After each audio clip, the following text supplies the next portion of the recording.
Today, I'm going to show you exactly how I paint this scene, and I'm going to talk about values, color mixing, and how we can really make the light bright within our paintings. You probably know by now that I love painting neighborhood scenes. I like painting scenes with cars, but most importantly, I like painting scenes that have vivid light. Before I wet down the paper, I take my kneaded eraser and I lightly rub it over the drawing. And what this does is it helps minimize some of the smearing that happens when you wet the paper down. I know that not everyone is comfortable with wetting down both sides of the paper, and if that's the case, tape your paper down, just wet down the front.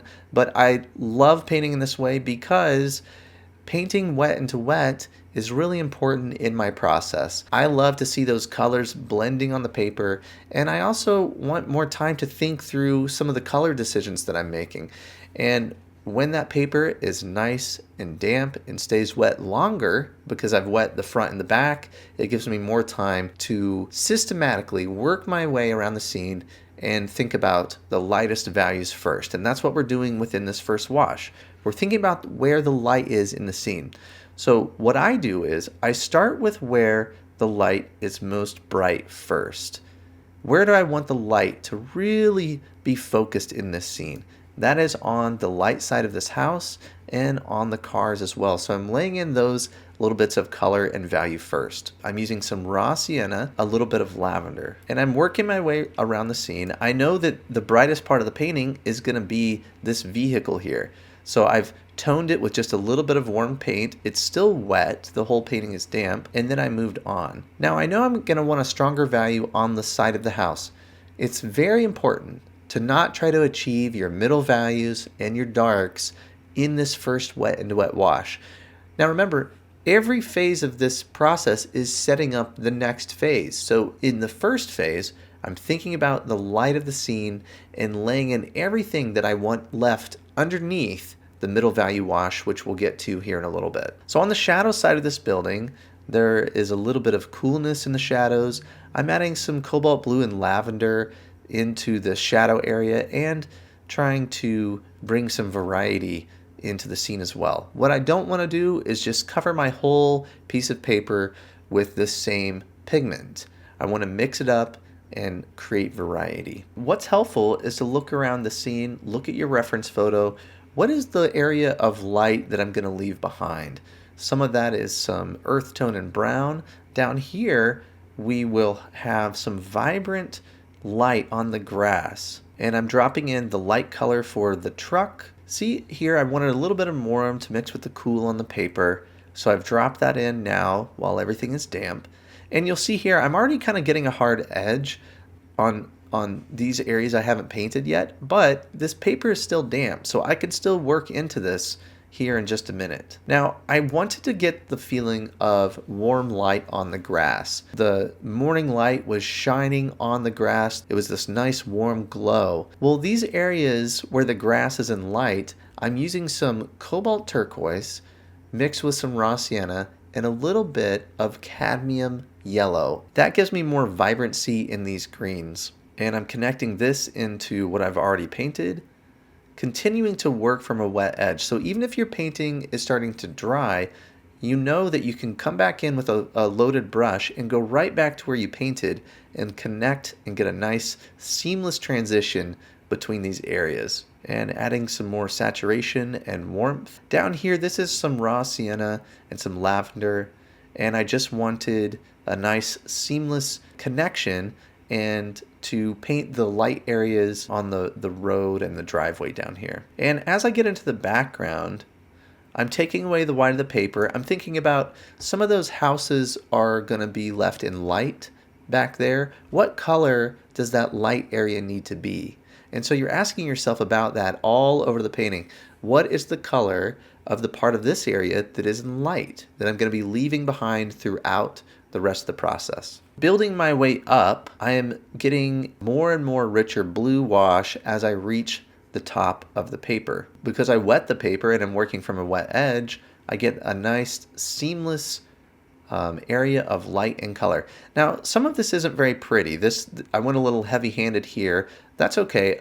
The middle value shape is going to cover over a lot of this scene. So all I'm really worrying about within that first wash is the areas of light that are going to be left behind. What is going to show in the finished version of the painting. A quick little recap. Here's how I like to approach my paintings. Generally in 3 washes. The first wash is the light in the scene. Everywhere that is bright and warm and has light. That's what I'm thinking about.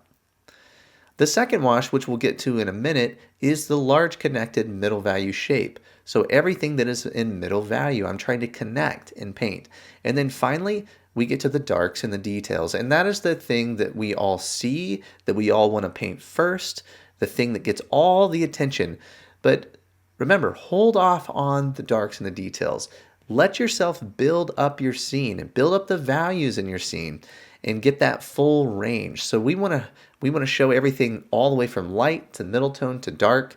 And when all those value ranges are in the same painting, then we will get that full feeling of light and brightness that is so important to what I'm wanting to paint. So after I lay in that initial wash, it's still a little malleable. The paper is damp. I can take a smaller brush, I can go around the scene and make little adjustments as needed. What I chose to do here, the sky is still damp, and I'm dropping in some color for the leaves that are going to be left in light. So I'm using my smaller synthetic brush, and when I do this, when the paper is damp, I'm loading my brush up with more paint and less water. And you'll notice I'm not using a large mop brush, because if you go up here with a fully loaded brush, it's going to completely destroy this wash. It'll just bloom and drip and mess up this wash that is in a very delicate phase right now. But by taking a brush that doesn't hold as much water, I can still add some pigment and get some nice soft edges and set myself up for the next phase of the painting. So I'm dropping in some raw sienna, a touch of Quinacridone Gold. That is a very bold, strong pigment, and I wanted to get that feeling of the leaves in light. So I'm dropping that in right now.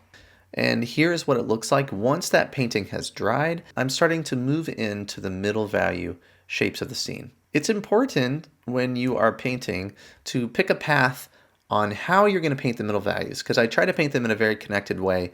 I'm right-handed. I typically start over on the left side of the paper. So I'm going to start over here with this tree, and I'm really squinting at my reference photo, and I'm trying to see the connection in value between the tree, between the building, between the shadows, and really paint it in a very connected way. So I'm starting with some burnt sienna over here, some richer value, and I'm laying it over the top of these nice wet marks I left behind. And now I'm getting some raw umber, some neutral tint, some darker pigment to give the tree some form and add some of those darks into the tree. And now when I get up to the house, I'm connecting that, still dropping a few more darks into, or some more rich value into that. Now I want to connect it right into the roof of this house. They're so similar in value. And again, as I work through this, something that's helpful is to reload your brush often. So I'm going back to my palette often, and then I'm coming back and trying to work from a wet edge. So continue to do that when you work through the middle values. Also, if you have a good amount of mixing space on your palette, you can add in some more cools, some more warms. You can add in some variety into what it is that you're painting, because that's very important too. I didn't want to just paint the whole scene with this one color, so there are areas that are darker. There are little areas where I've worked in some cobalt blue and I've cooled things down. Always coming back to work from a wet edge as much as I can. Another thing I did here was I took my smaller brush and I wanted to drag up some dry brush and connect that right into this shape, right into the shape of the house, and just pull that up. Continuing to work into that shadow shape, I'm seeing the connection between the shadows and the value of the house. And I'm negatively painting around the light areas. So that light wash I set up in the first phase of the painting, now I'm painting around it to get that shape of the truck that's in light. And something about painting and drawing vehicles, no matter the angle when the vehicle turns, you want to keep these lines as flat as you can, right? As that vehicle turns in relation to you, keep these lines nice and flat. I know that that was something I struggled with, and if you get it slightly turned or slightly off, then all of a sudden it feels like your vehicle's unstable and it's kind of turning at a weird angle. That is something that I found helpful when painting cars. Now I'm looking at the shadow on the side of the car, connecting that into this shadow shape, always looking for connections. That's the theme of what we're doing here within the middle values. Always looking for connections. And now that shadow is connecting right here, sweeping across the ground. There's some darker areas within the windshield and on the car. I want to connect those as much as I can, work them into this wash, and see how nice this is, this lost edge that we're getting.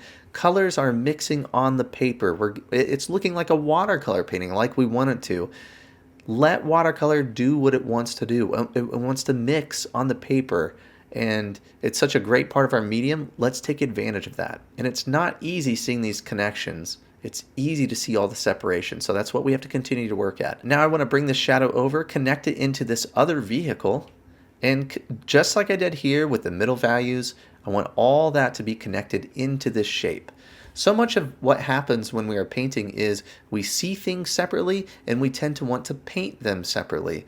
Little cutout areas that are just kind of stacked on top of each other. Within this phase of painting middle values and looking for connectivity, we can see the connections between the shadow, the house, the shadows on the ground into the vehicles, and it creates a more interlocked, unified painting than if everything was just cut out and separate around the scene. So I'm going to zip ahead a little bit, finding ways to pull middle value and darks into that connection. We'll get into some more darks and details later. I want to show you how connected all these things are. So here's where we started, over to here, into the house, down into the grass, into the cooler parts of the shadow, always looking for those connections along the way. And now we're seeing not even a full range of values, but we have lights and middle tones. Some of the darks here, because I wanted that to be connected, but already the light is becoming very evident in this scene. And I'm going to zip ahead, connecting some of the texture on the grass into what's going on in the background. Always looking for connections. And you'd be surprised when you leave little bits of detail from the light wash, you know, the complexity that you can suggest when we're not really painting things back there, but we're looking at the values and just piecing together those shapes. And I'll zip through.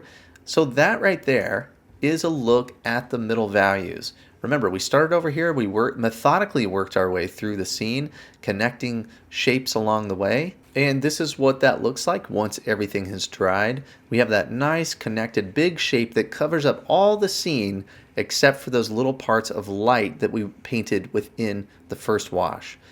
Now that we've gotten this far, we're ready to paint the darks and the details of the scene. So I'm going to start with this area of light. I know that I wanted a little more texture and attention here. I'm going to dry brush some of that, and that's raw sienna, burnt sienna, little mixture there. But we needed a little more attention in that light face of the building. And another thing that does is it focuses more of the light down here on the side of this truck. Now I'm getting into some of the darks to really bring the detail into these cars. This is the part that we want to paint right from the start, but we need to take our time, do all the heavy lifting with the drawing, the light values, the middle values. Now it's exciting. We can make it look like what we want it to look like. And I try to do this in a cautious way where I'm not eliminating too much of the freshness that we get in that large connected middle shape. But things do need a little bit more detail than that. Some defining features of the cars. The shadow that anchors them to the ground is important. Helps them feel stable. Also, the little mirrors that stick out. Those are a nice little touch. It gives a feeling of finish. And generally, the darkest part of the car is within the wheel well, where there's the strongest shadow. Also, it helps to squint. When I'm looking at these cars and I'm thinking about details, I feel like I'm getting too bogged down. Just squint. What are the shapes of some of the darks on the object? And getting some details into that building. I had to do one more wash over the roof there. I needed some more value, and I wanted to get a little separation between the background and the trees. And I needed a little more contrast there.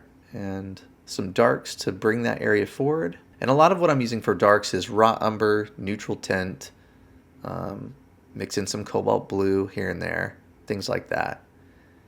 So I'm getting some of the shadow and attention and detail on the side of this building, taking my time to do that. And now I want to bring a little more form to my trees. So I'm using a rigger brush. I'm adding some branches into the trees here, leading out to these kind of wispy areas of leaves that I put in the scene. And also it's good connectivity for the dark here to connect the darks in the tree. It's going to bring this middle ground forward, and it's going to allow the background to sit a little further back. Adding a little bit more, some leaves and areas that have broken it up. But that definitely gives the tree some more form and attention, and doing the same over on the other trees and little bits of areas on the ground. So texture brings things forward. Lack of texture pushes things back. I want more texture and hard defined marks in the middle ground than I do in the background. And here I put a few little directional lines and taking my cues out of the reference photo and some of the lines that were on the driveway and the road here.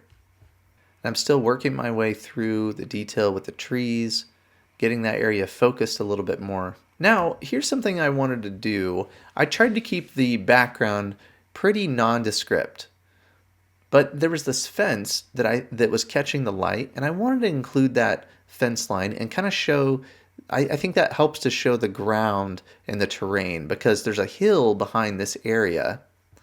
And so I wanted to scratch in that fence and just see if I could suggest that it was there and how that would look. So I'm taking an X-Acto knife, and this is something I've been doing more lately.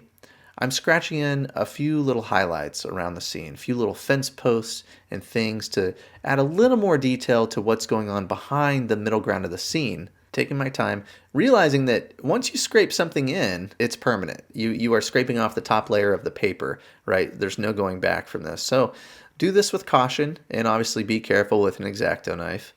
And that is a look at the finished painting. So I hope that you can see that having a methodical approach, knowing what you need to paint first, second, and third, can really help you take your time in drawing something that's a little more complicated like cars, working through the light of the scene, and the impact is there. Next week, I've been putting this one off for a little while. I'm going to be talking about social media in the world of art and the effect that it has on artists. And it's something I've been thinking about for a while, and that video is coming out next Monday. So hit that subscribe button if you haven't done that already. We covered a lot of things in this video. If you are looking for a resource, something that can help you right now with planning and values and thinking through your scene, take a look at this. Have you ever been really excited about a painting and you get all set up, you find that right reference that you're excited about, and then it's time to go and you feel lost? I have a free resource that I want to give to you today that can help with these problems.